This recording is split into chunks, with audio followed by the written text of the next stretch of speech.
I'm your host, Nick Ginsberg, and you're listening to The Open Drive, a podcast focusing on authentic living and defining your own path against the odds.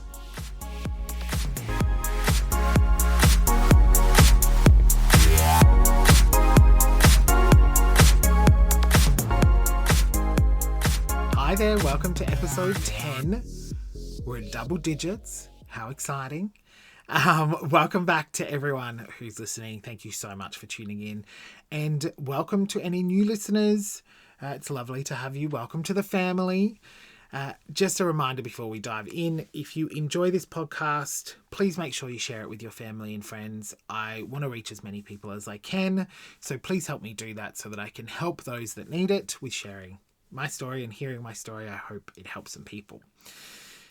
Also, please make sure you follow the Instagram account for the podcast and also myself on Instagram. So we are at The Open Drive, and myself, I'm at Nick Ginsberg. I almost forgot what my Instagram handle was then. So also, please make sure that you subscribe to the podcast. I want to make sure that you keep fully up to date and you know when new episodes are releasing. Now that's done. In episode 10, I would like to pick up my story where we left off in the abandonment episode. So what happened really once Mum was found, and I want to take you through a period of my teenage years and share with you some of the things that happened, because it'll obviously make sense to future episodes with topics I want to talk about. So I want to share this part of my story with you. And this is as I start getting older and start piecing some puzzles together. So, and it's also when I start grappling with my sexuality and how I handled that. So let's dive in, shall we? Mum had been found. I was staying at my auntie's, and both of my aunties and my uncle fought really hard to get her into government housing, as I think I mentioned in the previous episode. And she got in, which was really amazing, because if she didn't, I'm sure she would have ended up incredibly unwell physically, not just what she was, which was quite mentally unwell. So I'm sure that would have affected her physical health as well.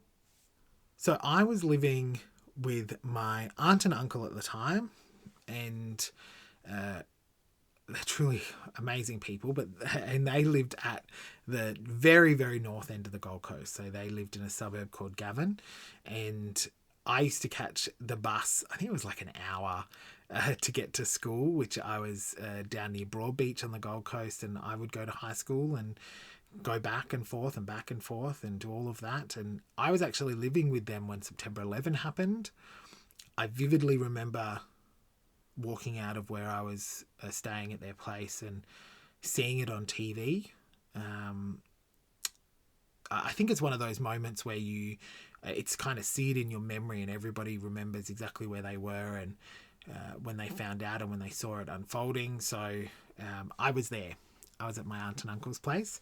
I also spent a lot of time with their kids. So in particular, one of their daughters, Lisa, my cousin, and her husband, Rick. And she had her sons who were very young, very, very, very young. And I spent a fair bit of time with them the years sort of following, back and forth and helping Lisa, and a lot of fun, really amazing distraction, was a hoot. But as Mum got better, she managed to get herself to a state where it was fine for me to return home and start living with her, which was good. Of course, I missed her a lot. Louise, I'm not sure where she was at this point. But yeah, I ended up moving back in with Mum, which was great. And she had some great periods, and she slipped off the wagon every now and again with drinking, but she really was trying quite hard when I first moved back in with her. And then we seemed to, for my teenage years, really do quite a roller coaster of just a roller coaster. So many ups and downs. Like the ups were great and a lot of fun, and Mum and I would have a ball. And as Louise came into the picture, it was fine. And then it was bad, and we'd have bad periods where it could be months on end of Mum drinking heavily, and her mental health was really bad. And during those periods, I would stay at friends' place. So I would stay for an extended period at various people's houses. Could be anywhere from a week to 2 weeks to 3 weeks. I stayed with my friend Anton for a little bit. I stayed with another friend that I was friends with at the time. I stayed with family, stayed with my cousin, which was great. I had people to be able to help me kind of escape a little, and I think before that I never had that opportunity to get away because I just didn't think it was possible. But after what had happened with Mum and sort of living with other people, I realised I could get away and be okay. And so that's what I did for my teenage years. And I focused on school and made some good friends, and it was great. The whole time, mind you, during this, I was trying to I was trying to come to terms with my sexuality. I always knew I was gay. And yeah, being at a high school on the Gold Coast, not the most welcoming. It really, I don't think any high school is when it comes to being gay. Maybe it is now. All of a sudden I sound like I'm 80. But yeah, it was interesting trying to come to terms with that. I was, of course, bullied for it, kind of regardless. Actually, when I was at high school, I was bullied until I became friends with the popular girls, and then all of a sudden, no one bullied me because I think they realised that I could just say a few words to the girls. So I was very lucky. There were kids at my school that weren't as lucky. And yeah, so high school was fun. As fun as it was ever going to be. Would I go back and do it again? Never. But it was fine. I got through it. And I had a really great group of friends. Like I really did. They were really a lot of fun to be around. It was a hoot. It really was a hoot. Towards the end of high school, Mum got really bad again. Really bad. Her mental state was probably close to as bad as when she left me when I was 13. And I ended up immediately going to live with a friend, one of my good friends who I've known since we were in preschool together, Katie and her family. And I lived with them for what felt like forever. I think it was maybe from the end of year 11 through to maybe just after my 18th birthday, so just after year 12. And it was amazing. I loved living with them.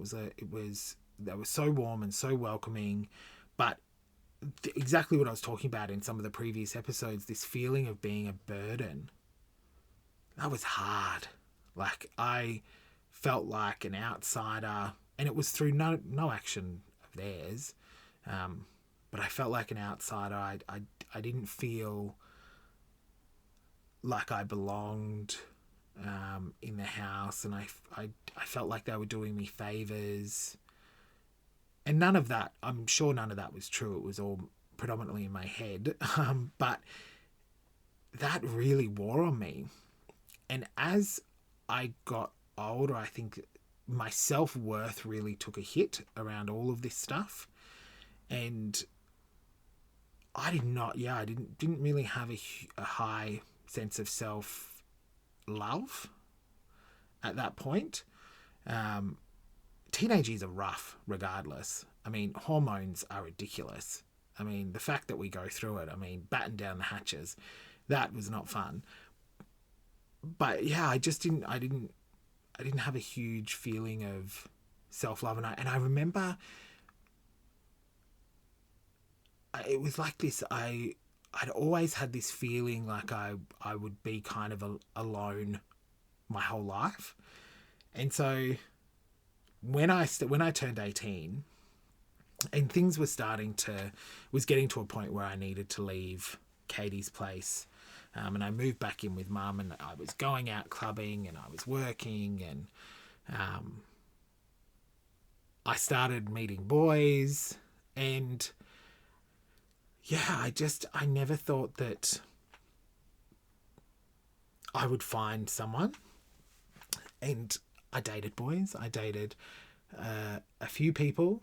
And remember, when I say dated, it is a very loose term. It was the longest, I think, was 2 weeks. It was not long at all. Actually, that may be an exaggeration. They may have lasted a little longer than that, but I reckon no more than 4 weeks. They were brief, but I just never thought that was on the cards for me, and I ended up moving back home, and Mum got really, she was still really bad. She hadn't gotten bad. She was bad that whole time, and then got worse again when I got home. And I'd started dating this guy, Colin. And at this point, by the way, Louise was living literally down the road from us. And I started dating Colin, and we were always destined to be best friends. We were not destined to be together. But at the time, yeah, absolutely. I was all in. He was all in. I think we dated for a few weeks and then decided we were better off friends. But he was kind of the first person that got a full look into my world. So I shared with him pretty much everything. And then he got to witness some stuff firsthand in stuff that was happening. And he lived at that point in a smallish town inland from the Gold Coast called Beaudesert. And he was moving to Brisbane. So he wanted to get out and move to the big city. And so he had done that. And he was living in a share house at this point. I think we'd stopped dating months before that. But he'd moved out and was living at the share house in U Farm in Brisbane. And then I remember we were down. So I'd been up to visit him a few times in the place. And then him and his then boyfriend were down, and I'd gone with them to the beach, I think. This is loosely the story. I'd gone with them to the beach, and I don't know what had happened recently, but I vividly remember him looking at me and saying, "Nick, you've got to get out. You've got to get out. Pack up your shit, we're going." And within days, I'm not even kidding, it was days, I was up living in Brisbane. I pinpoint where I am now in terms of my career, earning a salary, living my life to him. Yes, I still would have done this. I still would have been able to create a life because I'm driven and it's what I wanted and I didn't want to be like them, but he helped me along the way. He gave me that push to get out and I needed it. And it was really so good. He's still one of my closest friends, my best friend. And our time in Brisbane together was a hoot. I'm going to save that for another episode because I'm going to need longer than this episode to talk through the Brisbane years. But it was, it was a lot of fun. And when I say he very selflessly helped me, we shared the tiniest bedroom you have ever seen in order to get me out of my mum's house and out of that home while she was struggling so bad. I slept on a thin mattress on the floor of the smallest bedroom. He slept in a single bed. Maybe it was a king single. I think it was a single bed. There was not enough room for our clothes. there was, I kid you not, probably, I reckon, a meter by maybe 2 meters of space of carpet in the room after where I was laying and where his bed was, and he had a desk for a TV. But that's what he did, and I lived with him. He got me a job, and yeah, amazing, really amazing. So that's kind of quite a good overview of those teenage years. There was lots of stuff that happened in those teenage years that were similar to when I was a kid. So lots of really bad drinking, lots of really bad mental health episodes. And I will share more of this as it goes on, because there's certain aspects of it that will link to certain things I want to discuss around mental health. So keep your ears peeled for future episodes on that.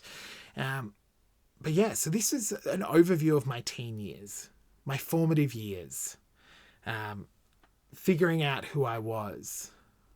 Actually, what I will tell you, and this is a bit of an added bonus of this episode, so I hope you stuck around.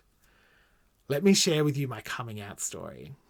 I do want to do a whole episode on LGBT issues, both as having gay parents and me being gay and all of that. I want to do an episode on that, but let me share with you my coming out story, because it's quite funny and also very embarrassing for me. So as you know, Mum had asked me over and over and over and over and over and over and over again if I was gay. I shunned her away. I tried very hard to not give any signal that I was gay, except for the fact that I'd play with Barbies anyway, and listen to the Spice Girls at full pelt. I mean, yeah, I had no chance of hiding in a closet. Anyways, so I had met this guy. I don't even know how we met. It was probably on the internet at some point, or I don't know, a phone chat room or something. Anyway, we became pen pals. He was in New Zealand. I was in Australia, of course, on the Gold Coast. And we wrote to each other. And it was lovely, and it was innocent for the most part, until it wasn't. And then... and I was upstairs, and Mum called me down. I think I was 16. Called me downstairs. It was just before, I think it was probably 6 months or so before I went to go live with Katie. Got downstairs. She said, "Nick, do you want to tell me anything?" I said, "No." "No, I don't." And then she said, she showed me the letter, and I went, "Oh God." She said, "Nick, I know you're gay. It's okay. Just tell me." And I went, no, I'm bi." First of all, who would have believed that with me? That, like, no thanks. I mean, respect to women, love them, all of that, but I'm good. Thank you so much. And and I managed to hold on to that I'm bi thing for, I reckon, maybe 10 minutes, if I was lucky. And then I went, "No, of course, you're right, I'm gay." And she burst into tears, sobbed and sobbed and sobbed and sobbed and sobbed. And it wasn't about anything other than she didn't want me to have a hard life.